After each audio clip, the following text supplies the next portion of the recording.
Ok, mis correlones, continuando un poco con las anécdotas, les voy a contar hoy la razón por la cual abandoné ese trabajo formal, que de hecho hasta la fecha fue el único trabajo formal propiamente que hice cuando joven en mi profesión, porque luego de allí me convertí en autónomo y fue una decisión que la verdad no me arrepiento para nada, me siento muy satisfecho con todo el recorrido que he logrado hasta ahora, todo el crecimiento personal y profesional.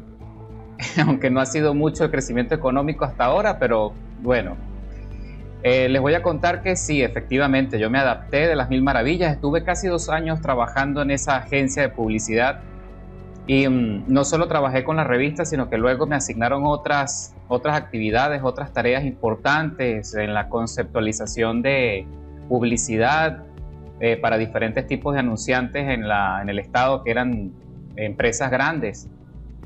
Estuve involucrado en equipos creativos de trabajo para cadenas de supermercados muy reconocidas también acá. O sea, fueron muchas asignaciones de las cuales yo estaba muy satisfecho, estaba muy contento trabajando, aportando ideas, aportando toda la creatividad que me saliera.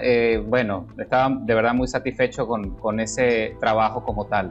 Me sentía en casa, ya me había adaptado maravillosamente bien a todo el grupo, todo el mundo me conocía y bueno, la verdad que la pasé bastante bien. Pero comenzaron los problemas económicos, es decir, yo tuve la buena fortuna que con el cambio de ciudad, mi familia tiene una propiedad en esta ciudad que me facilitaron, pues me ayudaron para que yo pudiese estar tranquilo y no tener que ocuparme ni preocuparme de la renta o del alquiler de un piso o de una vivienda. Eso me ayudó muchísimo y también me vine con un vehículo. Yo les comenté hace tiempo en un video de Forza Horizon 5 que mi primer coche fue un Ford Del Rey, un coche fabricado en Brasil que fue introducido a Venezuela en los años 86, 87 más o menos. Hay varios modelos y la verdad es que fue un carro espectacular, me encantó ese coche. O sea, súper cómodo, tenía un motor de 4 cilindros 1600, se le puso un carburador doble boca, bueno, era un motor vertical. La verdad es que fue un carro genial, me fascinó la experiencia y me dolió mucho cuando lo tuve que vender. Mi esposa y yo tomamos la difícil decisión a regañadientes porque ninguno de los dos quiso salir de ese carro, pero bueno, necesitábamos el dinero para completar y poder comprar un carro más moderno. Posteriormente conseguimos un Dodge Neon del 98. Aquí más se conoce como un Chrysler por la marca. No, aquí hay muy poco Dodge.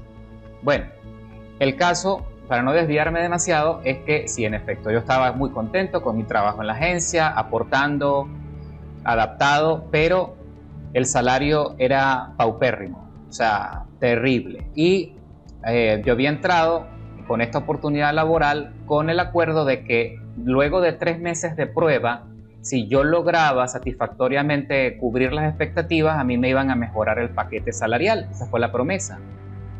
Pero pasaron los 3 meses, pasaron los 6 meses, me asignaron más actividades, me asignaron más cosas y aún así seguía ganando exactamente lo mismo. Aquí, en este país y en aquel entonces, no sé si todavía será así, porque como acabo de decir, tengo muchísimo tiempo trabajando de autónomo, así que no conozco ahora cuál es la nueva normativa, pero en aquel entonces existían unos tickets, te entregaban unos tickets cesta, lo llamaban, ticket cesta para alimentación.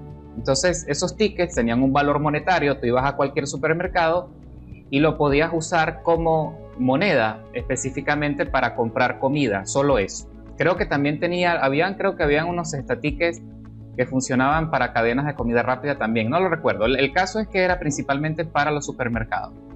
Bueno, entonces yo ganaba el sueldo mínimo, que en aquel entonces era realmente una miseria, muy poco dinero, y me daban los cesta tickets. Ese fue el primer ajuste salarial propiamente, ¿no? Bueno, ok.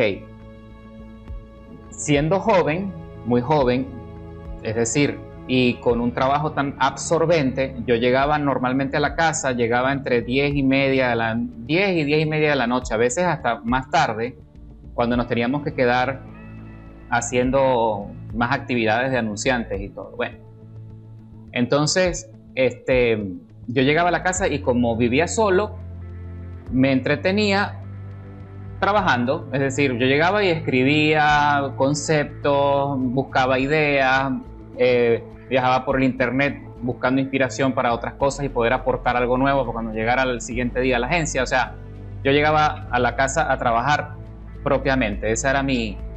Y yo tengo... Esa es una cosa también, que yo soy muy workaholic. O sea, yo me meto mucho en el trabajo. O sea, se me hace como... Si me gusta lo que hago, me centro allí, y no es un tema obsesivo propiamente, pero no me despego con facilidad. Tengo que organizar mucho mi tiempo, y eso lo he aprendido recientemente, hace unos años, a organizar un poco mis cosas. Por eso tengo acá mi pizarrita. Mi esposa también me ayuda mucho con el orden, porque ella es muy dada al orden. Yo no, yo soy muy desordenado. Entonces, bueno, en aquel entonces pues no tenía freno, estaba solo. Entonces a veces me acostaba 1, 2 de la mañana y tenía que estar en la agencia a las 8 de la mañana, que normalmente llegaba tarde. Yo llegaba a veces a 8:15, 8:30 de la mañana. Me regañaban muchísimo por eso, pero bueno, para mí siempre fue muy difícil poder llegar temprano. El hecho es que evidentemente yo invertía muchísimas horas de tiempo, y a pesar de que me encantaba el trabajo, pues por supuesto el paquete salarial me desmotivaba muchísimo. Y a pesar de que estaba allí metido en los equipos creativos, aportando ideas y todo y tal para campañas que luego de verdad que le traían mucho beneficio a la agencia, no nos reconocían nada. Al menos a mí no me reconocieron nunca nada. Es decir, fue muy complicado. Y bueno, a pesar de que tenía vivienda y tenía vehículo, igual tenía gastos, obviamente. En una oportunidad recuerdo que me sucedió que se me averió la batería del carro. Y el carro para mí era imprescindible, porque vivía relativamente lejos de la agencia. Y sin el vehículo era muy complicado, porque para remate, y eso es una situación que aquí no ha mejorado para nada en la entidad, es que no hay transporte público eficiente. No existe. Aquí hay unos carritos viejos, aquí lo llaman carrito por puesto, como dice, o sea, como tal cual como se identifica en la frase. O sea, tú pagas un puesto en el carro, y son carros antiguos, como de la década de los 60, 80, son vehículos muy viejos, y entonces tú pagas el pasaje, te montas allí, y eso, ellos cubren unas rutas. Y también hay, como le dicen en otros países, hay unas guaguas, unas busetas, unos buses también, pero la mayoría están en muy malas condiciones, porque el clima, el salitre, no favorece mucho a que los coches permanezcan en óptimas condiciones. Necesitan mucho mantenimiento y no es fácil, es muy costoso. Entonces, por lo tanto, aquí el transporte público, la verdad es que es muy malo. En los últimos años también el gobierno hizo, el Estado, la gobernación, no sé con exactitud cuál es el protagonista en la parte política, pero sí incorporaron una línea de buses de origen asiático que también funcionan bien y tienen su línea, y creo que eso sí ayudó a mejorar bastante la condición. Pero como comprenderás, alguien joven como yo, tal, entusiasmado, pues con su vehículo, acostumbrado a andar para arriba y para abajo en sus ruedas, y con esa libertad que te da el vehículo, no iba a dejar para nada que mi coche, que mi vehículo se deteriorara, como para que me imposibilitara llegar al trabajo con tranquilidad, con comodidad. Hice todo lo que estaba en mi poder para mantener el carro en óptimas condiciones, y aún así fue complicadísimo, la verdad, fue muy difícil. Me ayudó muchísimo mi familia, me aportaban un dinero mensual, y eso a mí me partía el corazón, porque yo quería independizarme, yo no quería seguir dependiendo de mi familia para vivir. Y de hecho se lo manifesté en una oportunidad al que fue mi jefe y que el que me contrató, y no, o sea, realmente me dijo, vamos a ver, todavía tienes que seguir aprendiendo y tal. O sea, ese es un problema, una constante, ¿no? Y lo he visto incluso con personas que hacen contenido, gente de México. Parece que esto es algo recurrente en muchas partes del mundo, principalmente en Hispanoamérica, que con la excusa de que tenemos que aprender porque no tenemos experiencia y tal, siempre nos pagan poco, no nos pagan lo de la ley. Y entonces, claro, eso está muy mal, porque nosotros lo más valioso que estamos otorgando a la empresa es nuestro tiempo, nuestra juventud, y eso tiene un mérito. Si realmente no te sirve la persona porque no tiene la habilidad o porque tú consideras que no cubre las expectativas, pues tienes que deshacerte de esa persona.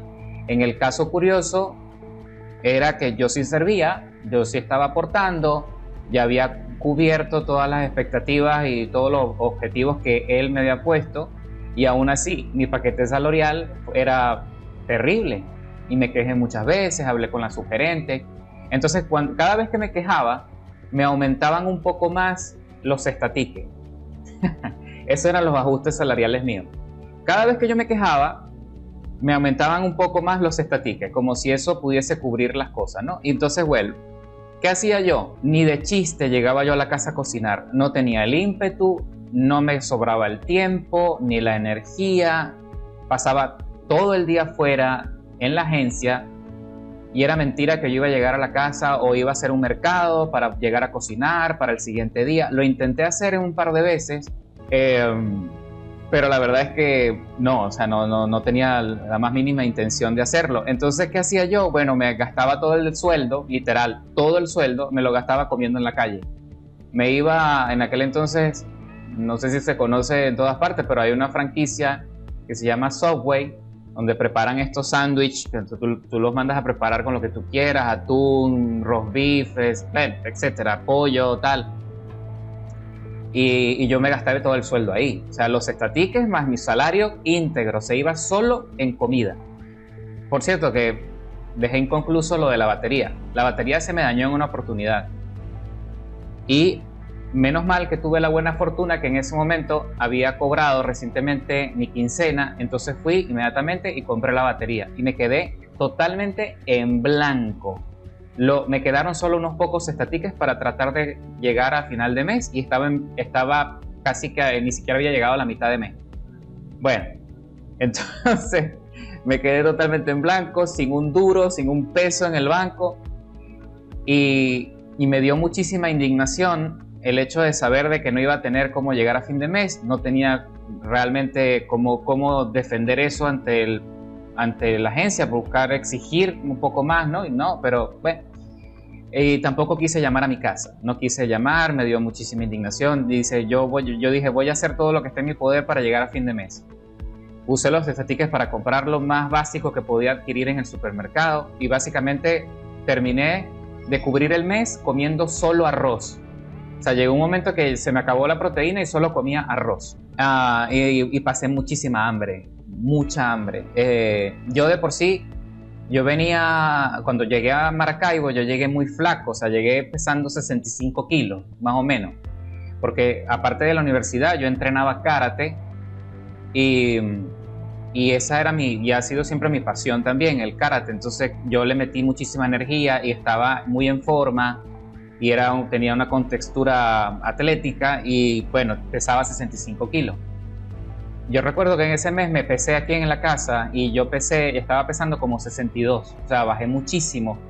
Los pantalones estaban totalmente flojos, la camisa y todo se me veía volando, o sea, bueno, se imaginarán.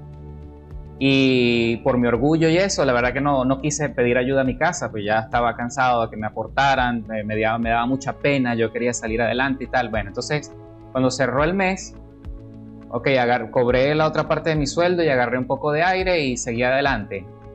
Y luego me volví a quejar con el tema, volví a tocar el tema y tal, y me salieron con lo mismo, que no, que tal, que no, que la situación, que bueno, mil excusas. Siempre era un tema de excusa. Me aumentaron creo que otra vez otro poco los estatiques y bueno, y ya. Entonces ya estaba desmotivado, me cansé. Dije ya en cualquier momento voy a ver si consigo otra oportunidad laboral, tengo que moverme. Me habían ofrecido en otra agencia de publicidad, me habían ofrecido una oportunidad que yo rechacé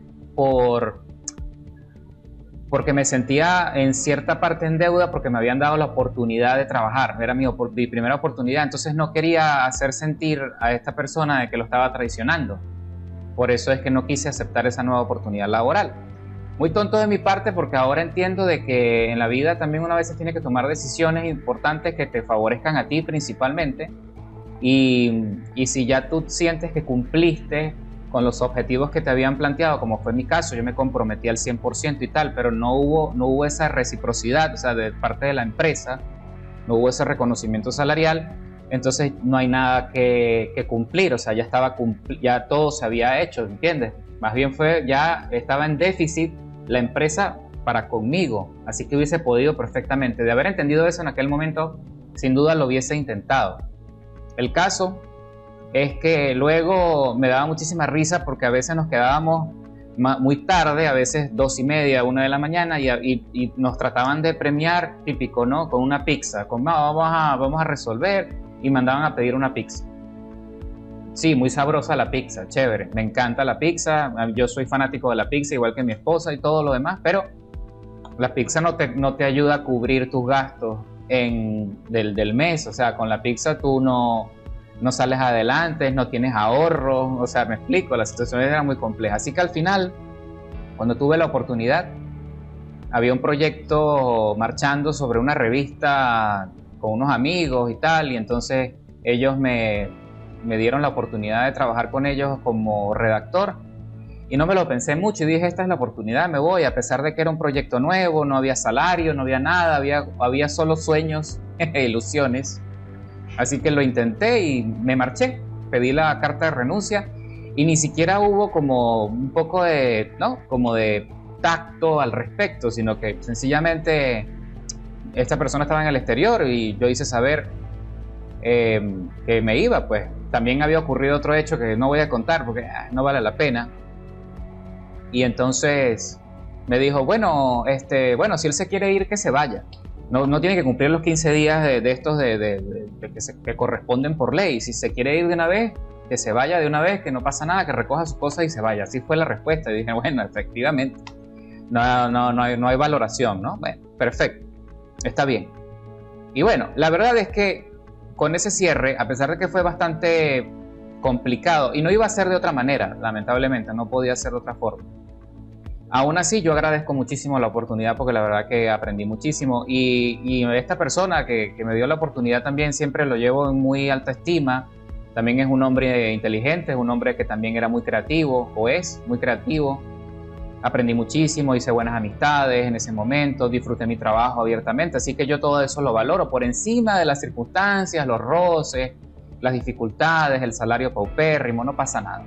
Es decir, en la vida uno también tiene que extraer siempre lo positivo de las cosas que a veces no, pues, de las dificultades, pues, para decirlo de una manera más concreta. Entonces, mis corralones, por eso mismo les comento esto, para que ustedes también siempre mantengan un norte y se valoren a ustedes mismos por encima de todas las cosas. Ese cuento, esas excusas de que no tienes experiencia, que si eres nuevo, que necesitas aprender, que tienes que adaptarte, que tienes que desarrollar conocimiento. Eso es cierto, claro, eso es verdad, pero siempre tiene que haber un compromiso también a nivel salarial para contigo, porque hay un intercambio entre tú y la empresa. La empresa te contrata porque tú tienes la edad, la energía, el conocimiento o la capacidad adaptativa para entrar en su maquinaria y mantener el funcionamiento de dicha maquinaria, una maquinaria que produce dinero. Pero, en consecuencia, esa empresa se tiene que comprometer contigo a entregarte un salario digno por tu esfuerzo y, sobre todas las cosas, por tu tiempo. Eso es lo que principalmente la empresa está comprando. Está comprando tu tiempo, te está pagando es tu tiempo. Más allá del amiguismo, de las amistades que puedes hacer dentro de la compañía, que eso también hay que ponerlo en la lupa, más allá de lo bien que tú te sientas dentro del trabajo, lo mucho que te guste el trabajo, la empresa tiene que comprometerse y cumplir con un salario que pueda corresponder al estilo de vida básico, digno, que cualquier persona necesita para poder subsistir, valerse por sí mismo, ahorrar incluso. Y si eso la compañía no está en capacidad de brindarlo, no está en capacidad de comprometerse, esa compañía, la verdad es que está en serios problemas. O sea, es una compañía que no valora su personal, es una compañía que más temprano que tarde va a sufrir las consecuencias de su falta de involucramiento y su falta de compromiso con la gente, porque la gente necesita valor. Nosotros, las personas, no somos solo una cifra, no somos un número, somos gente, somos humanos. Entonces necesitamos una conexión emocional y al mismo tiempo una recompensa. Entonces, mis correlones, siempre mantengan presente ese norte. O sea, la única persona que se puede dar valor a sí mismo eres tú. Y esto lo hablo desde el plano laboral. Luego comentaremos otros detalles, otras anécdotas, que nos vamos más al plano personal. Pero sinceramente, en el plano laboral profesional es muy importante que tú te des el valor y que mantengas una comunicación abierta con tus jefes. Respeta la jerarquía, pero mantén una comunicación abierta y efectiva, sin temor, sin miedo. Los jefes también son personas y los jefes también se equivocan, los gerentes también se equivocan y la mayoría de los empresarios, lamentablemente, al menos hasta ahora lo que he podido percibir, es que siempre velan por sus propios beneficios y por sus ganancias. Entonces, si no se reparte bien la torta en la empresa, sobre todo cuando hay tanto trabajo cerebral o creativo, es muy lamentable y esa empresa no está en capacidad de poderte brindar a ti un futuro o poderte brindar a ti las condiciones mínimas, dignas, básicas para que tú puedas desempeñarte adecuadamente, poder realmente comprometerte al 100% con la empresa. El caso es que sin duda toda experiencia hay que valorarla, hay que sacar lo bueno, lo positivo de todo.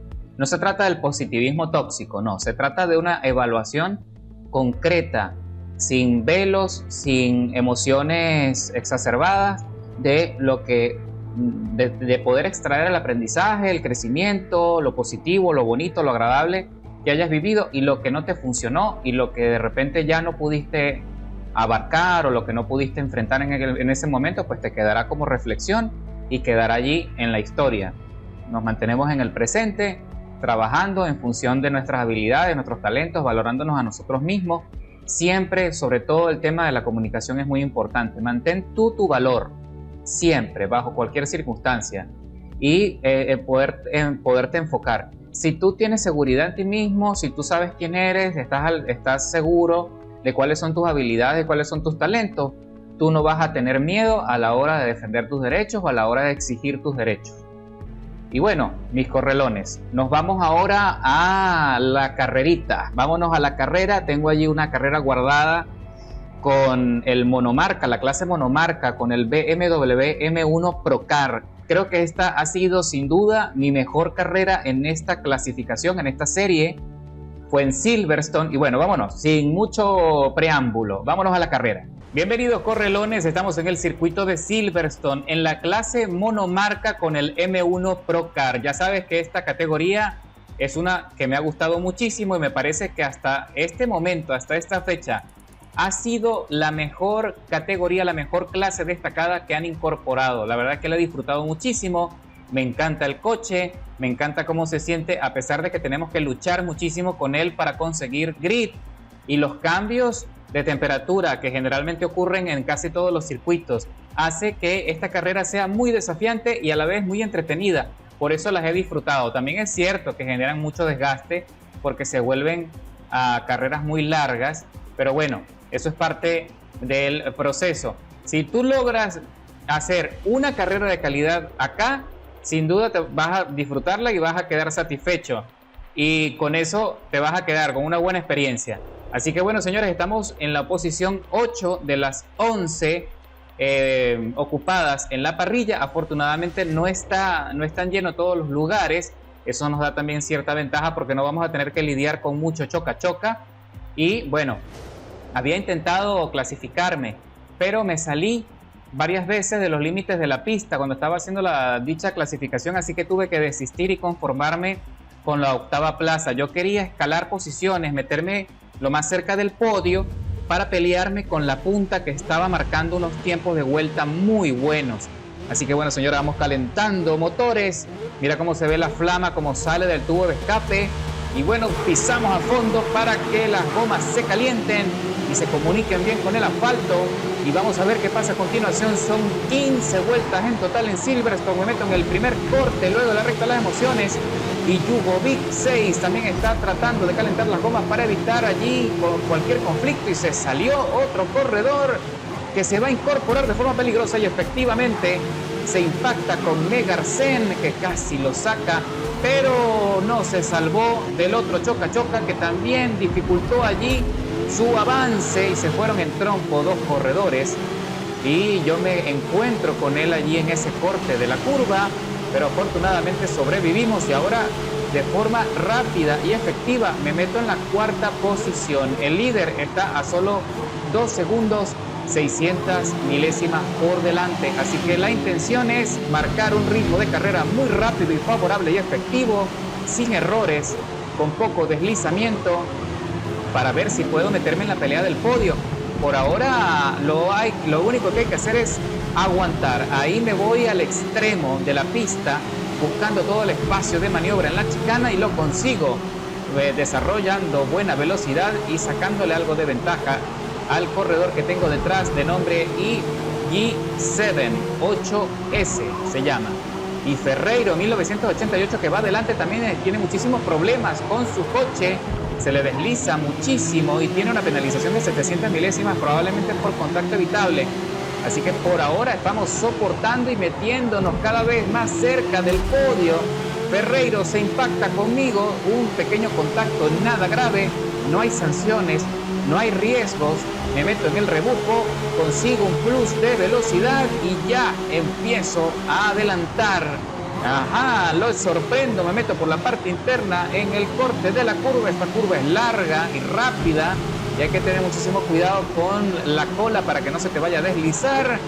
Así que voy frenando, y Ferreiro, un poquito frustrado, se fue largo allí. No sé si fue frustración o sencillamente que se le complicó la frenada. Lo cierto es que perdió ahí el chance de seguir peleando. Sin duda, un factor importante que te puede ayudar a ganar las carreras es la paciencia. Sin paciencia hay pocas posibilidades de que puedas llegar al final de la carrera, y por supuesto no vas a tener chance de meterte en la pelea del podio.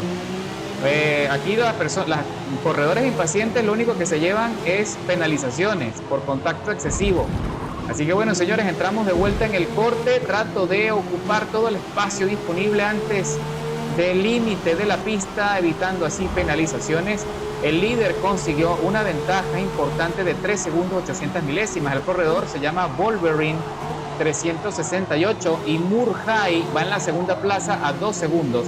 Allí levantó polvo, eso quiere decir que va presionado, está tratando de alcanzar a Wolverine y se le está también complicando muchísimo la trazada, pero está soportando, está haciendo buena carrera, y nosotros de vuelta en la chicana buscando el espacio, piso a fondo, y trato de conseguir más velocidad en la recta de las emociones, y parece que lo estoy consiguiendo, descontando 1 segundo 868 milésimas a mi vuelta anterior. Así que por ahora tengo una vuelta rápida de 1 minuto 6 591 milésimas. Así que bueno, señores, estamos aquí ya acercándonos a Murjay, y Wolverine también está perdiendo algo de ventaja.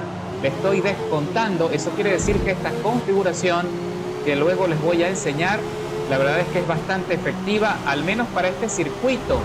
Ya lo iré probando en lo que queda de esta semana, antes de la nueva actualización. Lo iré probando en otro circuito que la verdad disfrute bastante, porque el Silverstone es una de las carreras que más disfruto, uno de los circuitos que más disfruto, porque es muy desafiante, tiene muchísimo espacio de maniobra, tiene este sector aquí, este punto que cambia mucho el ritmo de la carrera, que sin duda también es definitorio, porque tienes que saber cómo traccionar para conseguir velocidad en la salida y poder entrar en la recta de las emociones con buen margen, con buen ritmo. Y ahí estoy descontando 166 milésimas a la vuelta anterior, cada vez más cerca de Murjay, que está allí batallando con la cola de su Procar. Estoy a punto de adelantarle, de acercarme lo suficiente para aprovechar el rebufo, pero tengo que recular, frenar un poco para evitar impactarle y desestabilizar su carrera, que lo ha hecho bastante bien. Entro en el corte, me le pongo alineado y él pisa a fondo, consiguiendo una salida efectiva. pero con muchísimos problemas y también colocando en riesgo allí la tracción, colocando en riesgo también la administración de las gomas. Él trata de bloquearme un poco los accesos, se va profundo en la curva, frenó demasiado tarde y se va largo también, así que nosotros ahora estamos siguiendo allí a la trazada de Murjay, presionando, mostrándole la trompa. Entramos en la chicana nuevamente. Murjay dice: por aquí no va a ser, todavía hay pelea, todavía mientras tenga neumáticos no te voy a dejar pasar, así que voy a darlo todo para mantenerme en la segunda plaza, pero no sé si será suficiente ese esfuerzo porque me meto en la recta de las emociones y consigo adelantarlo por la parte interna antes del corte y neutralizando sus posibilidades de pelear.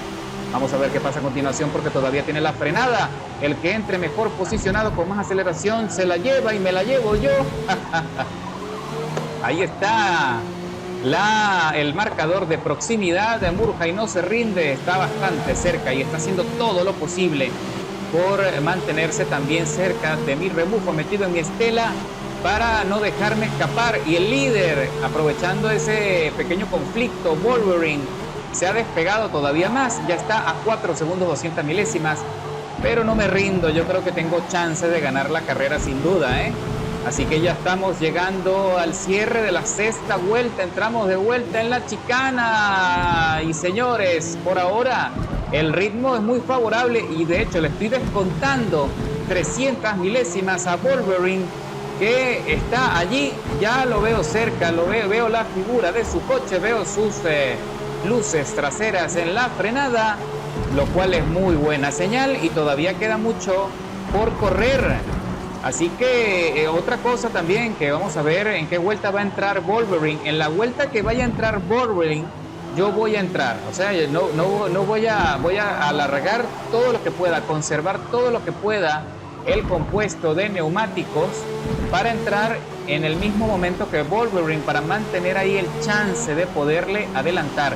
Estamos consiguiendo una ventaja significativa y tenemos ritmo de carrera muy similar, lo suficiente como para tener la confianza de que cuando él vaya a entrar a boxes, yo también. Mi estrategia previa hubiese sido idónea entrar justo a término de la séptima vuelta, ¿de acuerdo? Casi que a la mitad de la carrera. Eso hubiese sido lo ideal. Pero dado que Wolverine también quiere alargar más el compuesto, porque ahí está, me salta la alarma de desgaste menor y son varios los corredores que entraron en esta vuelta, como yo también lo había tenido previsto, pero está bien. Vamos a ver si las gomas traseras soportan. Recuerda que este coche es tracción trasera. Lo bueno es que a pesar de lo mucho que hay que batallar con él para mantenerlo en la trazada, sigue siendo un coche fenomenal con mucho balance porque este coche es motor central trasero, así que la verdad es que es un coche que se desempeña muy bien. Así que bueno, señores, parece que sí, parece que perfectamente estamos aguantando y le estamos sacando una ventaja significativa a todo el lote que se quedó atrás cambiando los neumáticos y están soportando perfectamente bien. De hecho me sorprendió, yo creí que iba a luchar mucho más, que iba a batallar mucho más con el deslizamiento, pero no fue así. Mantuve una buena velocidad y le sacamos una ventaja importante, yo creo que casi de 3 segundos o más a esta vuelta. Así que bueno, señores, entramos ahí a boxes, alineados, estamos muy cerca de Wolverine. Instalo las gomas y me desespero por decirle que ni se les ocurra ponerme combustible para que no vaya a incrementar el peso de mi coche, porque me quiero pelear con Wolverine, lo quiero alcanzar a como dé lugar.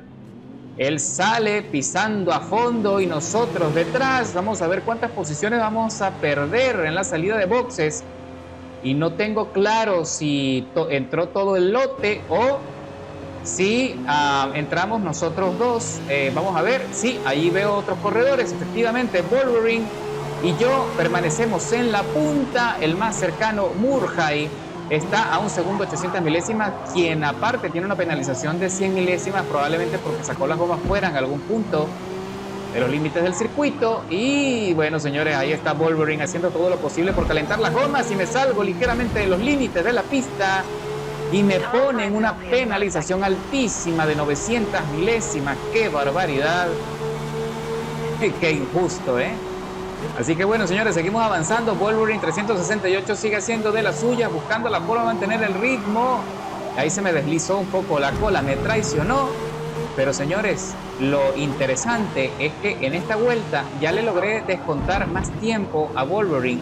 Me estoy acercando bastante a su estela, así que parece que tenemos chance de acercarnos lo suficiente. Solo tengo que presionar un poco más, aprovechando que vamos a tener suficiente goma para concluir. Y de hecho voy a adelantar un poco la carrera para que nos acerquemos más a la pelea final.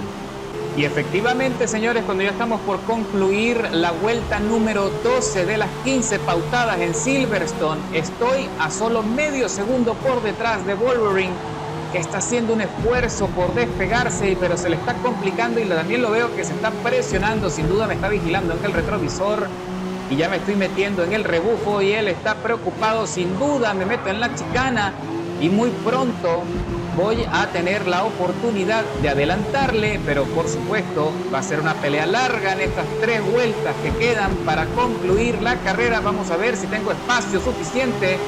Estoy consiguiendo la velocidad, pero no tengo el espacio. Él se mete primero en el corte de la curva de manera inteligente, cerrando la ventana que se había abierto ligeramente allí. Vamos a ver ahora qué pasa en esta segunda frenada importante. Él sale bien posicionado, aunque con un poco de deslizamiento en la cola, y también aquí está perdiendo algo de estabilidad. Nosotros lo aprovechamos para acercarnos. Yo creo que ya está muy presionado el compañero. Me lo voy por la parte interna, consigo mejor velocidad, mejor salida y lo logro adelantar sin mayor resistencia. Y un aplauso para nuestro amigo Wolverine, que también mantuvo allí. Uy, ahora me quiere sorprender por la parte interna. Estaba hablando de más, se presionó muchísimo y no pensó bien la maniobra, poniéndonos en riesgo a los dos de perder la ventaja, porque Murjay está a solo 5 segundos, y ahí me salta la señalización de proximidad. Tengo allí a Wolverine pegadito, por debajo de 300 milésimas, pero creo que tenemos un poco más de velocidad, entrando en el corte a toda marcha, exprimiendo toda la potencia que tenga esta belleza para soportar hasta el final. Estamos ya recorriendo la penúltima vuelta del circuito y las condiciones parece que están a nuestro favor, porque a Wolverine le aumentaron el tiempo de penalización a 800 milésimas, porque de seguro también se salió ligeramente allí de los límites de la pista por segunda vez. Así que eso también nos beneficia, porque ahora tiene una pequeña ventaja en los tiempos de penalización de solo 100 milésimas. Eso si no cometo errores ya en lo que queda de carrera, porque esto está por terminar. De hecho, le acabo de sumar más tiempo a mi ventaja, porque ya Wolverine está cayendo a 1 segundo 300 milésimas, Y eso que teníamos los dos igualdad de condiciones en cuanto a los neumáticos para pelear toda, pero creo que Wolverine se les complicó muchísimo allí el ritmo de carrera al final. Probablemente también de repente ya estaría cansado de luchar con el coche. Eso también genera que cambie un poco tu capacidad de poder sostener allí el dominio del coche. Y señores, estamos sumándole todavía más tiempo. Ya estamos a 1 segundo 700 milésimas por delante de Wolverine. Uy, ahí tengo que tener cuidado de no volverme a salir en el límite de la pista, porque de lo contrario voy a pagar la factura muy caro. Ahí está Wolverine quedándose atrás, y nosotros desarrollando muy buena velocidad por encima de los 250 kilómetros. Frenamos allí lo más efectivo posible, con un pequeño deslizamiento, pero lo consigo. Mantengo la tracción y piso a fondo rumbo a la chicana, previo a la recta de las emociones, para consolidar esta escalada muy efectiva desde el inicio de la carrera, consumando así la victoria. Uy, ahí me fui por encima del límite del piano y cruzo la meta con la victoria después de más de 17 minutos recorriendo el circuito y escalando 7 posiciones desde la largada con el mejor tiempo de vuelta, 1.5.665 milésimas. Qué carrerón, me encantó. Esta fue mi mejor carrera sin duda en esta clase monomarca. Vámonos a los ajustes ahora, Ok, mis correlones, a continuación los reglajes que estoy usando en el BMW M1 Procar en la división de monomarca. Empezamos con la presión de las gomas, que no cambia mucho, mejor dicho, no cambió nada de la configuración que les mostré en el video anterior, 1.9 adelante y 1.9 en la parte posterior. La parte posterior ligeramente menos presión que en las gomas delanteras. En la parte de la relación de las marchas, fíjate tú cómo cambió la transmisión. Ahora es todo aceleración. 6.10 de aceleración en la transmisión final. ¿Ok? Y editamos las 5 velocidades de la transmisión. Las separamos lo suficiente para desarrollar esos tiempos de aceleración que ves en la ficha técnica en la parte izquierda de la pantalla. Copia la escala si no te aparecen las mismas cifras para que consigas esa relación que sin duda favorece muchísimo.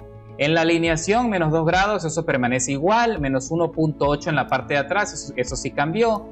1 grado hacia afuera, menos 3 en la parte posterior y seguimos con el ángulo de las ruedas a 5.2 grados. Las barras estabilizadoras permanecen igual, los muelles y la altura de la suspensión permanece igual, la amortiguación permanece igual, la geometría también igual, eso no cambió, pero la carga aerodinámica, aquí está el truco.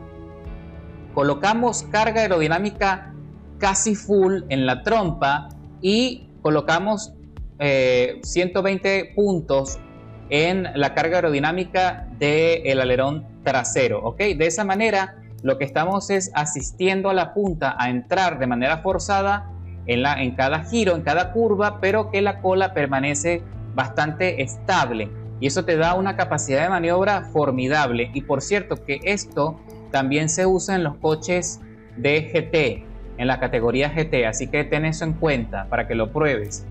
Luego les voy a compartir una nueva configuración que tengo en el Viper. Y en el diferencial 85% en la aceleración y un 35% en la desaceleración. Estos son mis nuevos reglajes. Lo que cambió más que todo fue el aspecto de la aerodinámica y la transmisión final. Ok, así que anota ahí, haz los ajustes pertinentes y pruébalo. Tienes que acostumbrarte, tienes que practicar, pero estoy seguro que te vas a acostumbrar rápido. Creo que vas a sentir el coche muy rápido y te va a entusiasmar. Nos vemos en la próxima.